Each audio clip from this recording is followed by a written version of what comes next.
Minecraft एक ऐसा game है जो दुनिया भर के गेमर्स का फेवरेट है और मैंने खुद इसे 100 से भी ज्यादा बार डिफीट किया है। लेकिन एक सवाल जो मेरे दिमाग से कभी निकला ही नहीं, क्या माइनक्राफ्ट को सिर्फ हाथों से बिना टूल्स बिना किसी वेपन्स के हराया जा सकता है? आज मैं इसी इम्पॉसिबल चैलेंज को कंप्लीट करने जा रहा हूँ। मेरे साथ ना होगा कोई स्वॉर्ड, ना होगा कोई एक्स, बस मैं और मेरा हाथ। So can I defeat Minecraft only using my hands? Let's find out. Okay, तो मैं आ चुका हूँ और स्पॉन काफी डिसेंट है, उतना कुछ खास नहीं, बोरिंग भी नहीं है। तो आज मैं माइनक्राफ्ट को हाथों से हराऊंगा, इसीलिए सबसे पहले मुझे ढूंढना पड़ेगा एक विलेज, क्योंकि उसके अलावा तो कुछ होने वाला है नहीं। विलेज मिल चुका है और बहुत बड़ा विलेज लग रहा है भाई, बहुत ज्यादा खाना और लूट मिलने वाला है। तो विलेज में तो मैं आ चुका हूँ और सबसे पहले चोरी कर लेते हैं। मतलब मैं इस बेड को उधार ले रहा हूँ विलेजर के घर से, क्योंकि मुझे चाहिए। तो इसके बाद चलो हेबल तोड़ लेते हैं।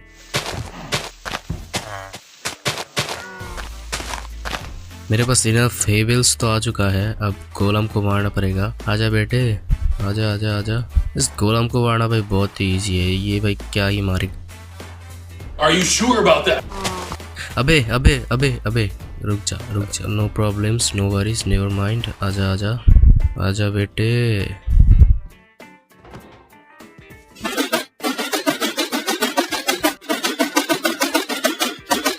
ओके, तो गोलम तो मर चुका है, अब उसका आयरन लेते हैं, क्योंकि उसके आयरन से मुझे बकेट बनाना पड़ेगा। व्हाट द हेक, डायरेक्ट 3 ही दिया, एक भी ज्यादा नहीं दिया। मुझे लगा था 4-5 तो देगा ही। तो चलो पहले एक क्राफ्टिंग टेबल बना लेते हैं। एक क्राफ्टिंग टेबल बना लिया, अब मुझे बनाना पड़ेगा एक बकेट, बिकॉज उससे मैं पोर्टल बना पाऊंगा, वो स्पीड रनर टाइप का पोर्टल। खाना भी बना लेते हैं। तो सारा चीज़ बन चुका है, अब मुझे एक लावा पूल ढूंढना पड़ेगा, क्योंकि वहाँ से ही मुझे मिलेगा बाकी सारा सामान, मतलब नेदर जाना पड़ेगा। तो यहाँ पे मुझे वहाँ पे एक ब्लैक स्मिथ है, चलो देखते हैं क्या मिलता है वहाँ पे। आर्मर वगैरह मिल जाएगा तो मस्त हो जाएगा। रुको रुको रुको, 2 ब्लैक स्मिथ, मैं बहुत ही लकी लग रहा हूँ। अच्छा रुको, तीसरा ब्लैक स्मिथ भी है यहाँ पे। मैंने एक साथ कभी 3 ब्लैक स्मिथ नहीं देखे। ये मेरा लाइफ का फुल 4 साल के माइनक्राफ्ट करियर का मेरा फर्स्ट 3 ब्लैक स्मिथ देखा है। और ये लोग कॉर्ड्स एंजॉय करो। तो इन सारे ब्लैक स्मिथ से मुझे कुछ इतना सामान मिला था। उसके बाद मैंने एक लेगिंग्स बनाया, गोल्डन एप्पल बनाया, बिकॉज ये इंपॉर्टेंट है। अब मुझे चाहिए एक फ्लिंट, क्योंकि ओके फ्लिंट मिल चुका है।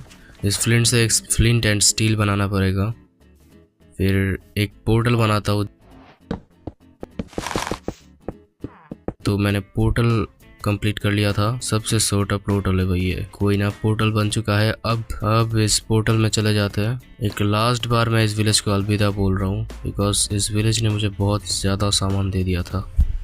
अलविदा बोलने के बाद मैं एक शील्ड बनाता हूँ और चला जाता हूँ पोर्टल के अंदर। और अब मुझे चाहिए था एक ब्लेज, तो मैं आ चुका हूँ। और वेट अ मिनट, यहाँ पे तो एक बेस्टियन है भाई। इतना लकी कैसे ब्रो? ये सीड आप लोग ज़रूर चेक करना। मतलब क्या भाई, गॉडली सीड ढूंढ लिया मैंने। तो मुझे बेस्टियन तो मिल चुका है, लेकिन वहाँ पे जाना ठीक रहेगा या नहीं पता नहीं। मेरे पास सामान भी उतना नहीं है। कोई ना, चलो चलते हैं।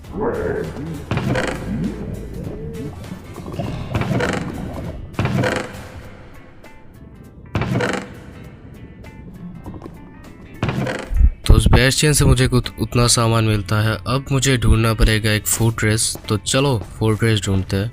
तो बहुत ज़्यादा ढूंढने के बाद मुझे फाइनली एक फोर्ट्रेस मिल जाता है। पता भी नहीं भाई कितनों दिनों तक मैं ये फोर्ट्रेस को ढूंढ रहा था और मुझे फोर्ट्रेस मिल चुका है। तो इस फोर्ट्रेस से जाने से पहले मुझे ब्लॉक्स चाहिए, क्योंकि मेरे पास ब्लॉक्स नहीं थे।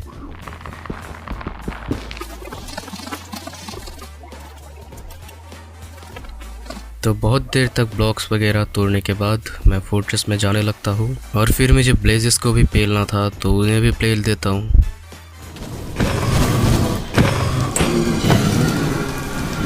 तो इन ब्लेजेस को मारने के बाद मैं उसका पाउडर बना लेता हूँ और फिर चला जाता हूँ पिगलिन से ट्रेड करने। तो मुझे बेस्टियन से कुछ गोल्ड मिला था, उससे मैं पिगलिन से ट्रेड कर लेता हूँ। के बाद मुझे कुछ इतना सामान मिलता है, तो मेरे पास 2 फायर के पोशन भी थे, इसीलिए फिर मैं चला जाता हूँ ब्लेजेस को मारने, बिकॉज मेरे पास सिर्फ 8 ब्लेज पाउडर था जो इनफ तो नहीं होने वाला था। ब्लेजेस को मारने के बाद मुझे सिर्फ 2 ब्लेज रॉड मिलता है, जिसके बाद मैं पूरा अंदर से टूट चुका था, बट कोई ना। फिर चला आता हूँ मैं ओवरवर्ल्ड। फाइनली ग्लास देखने के बाद मैं बहुत ही ज़्यादा खुश होता हूँ, बिकॉज बहुत दिनों के बाद मैं ग्रास देख रहा था। फिर मैं जल्दी से कुछ इंडर पल्स क्रिएट कर लेता हूँ और फिर चला जाता हूँ एडवेंचर में स्ट्रॉन्ग होल्ड को ढूंढने के लिए। एडवेंचर करते करते मुझे एक शिपरैक मिलता है, जिसके अंदर पता नहीं क्यों लेकिन सिर्फ एक ही चेस्ट था, और फिर मैं उस चेस्ट से उतना खास सामान नहीं मिलता, लेकिन प्रोटेक्शन 3 का एक लेगिंग्स मिलता है लेदर का। कोई सेंस है इस बात का? फिर मैं चला जाता हूँ फिर से ढूंढने के लिए, और मेरे पास पर्ल्स ख़त्म होने वाले थे, तो ढूंढते ढूंढते बहुत ही वक्त हो चुका था। रुको रुको रुको, ये पीछे गया, मतलब गाइस मुझे फाइनली मिल चुका था स्ट्रॉन्ग होल्ड। बहुत ही ज़्यादा खुश हूँ मैं। अब चलो चलते हैं स्ट्रॉन्ग होल्ड, लेकिन उसके पहले ये नया बायोम ऐड हुआ है शायद से, लेकिन अब मैं नहीं जाने वाला। तो मेरे पास खाना नहीं था उतना सा, इसीलिए मैं चला जाता हूँ खाना ढूंढने। 1 hour later. इनफ खाना कलेक्ट करने के बाद मैं डिग डाउन करने लगता हूँ नीचे, बिकॉज मुझे स्ट्रॉन्ग होल्ड में जाना था, और यही सबसे ज़्यादा इरिटेटिंग था मेरे लिए। लेकिन फाइनली 1 साल के बाद मुझे मिल जाता है स्ट्रॉन्ग होल्ड, और मैं पोर्टल के साइड में स्पॉन हुआ था। पारी था उस एंडर कौवे को मारने के लिए, और मेरा चैलेंज यहीं पे ख़त्म होने वाला था इस एंडर कौवे के मारने के बाद। लेकिन उससे पहले मैं यहाँ पे एक रिस्पॉन पॉइंट सेट कर लेता हूँ। अभी तक मैं एक बार भी नहीं मरा था, लेकिन अब कुछ नहीं कह सकते। और आप इंजॉय करिए मेरे और ड्रैगन की ये ऑसम फाइट।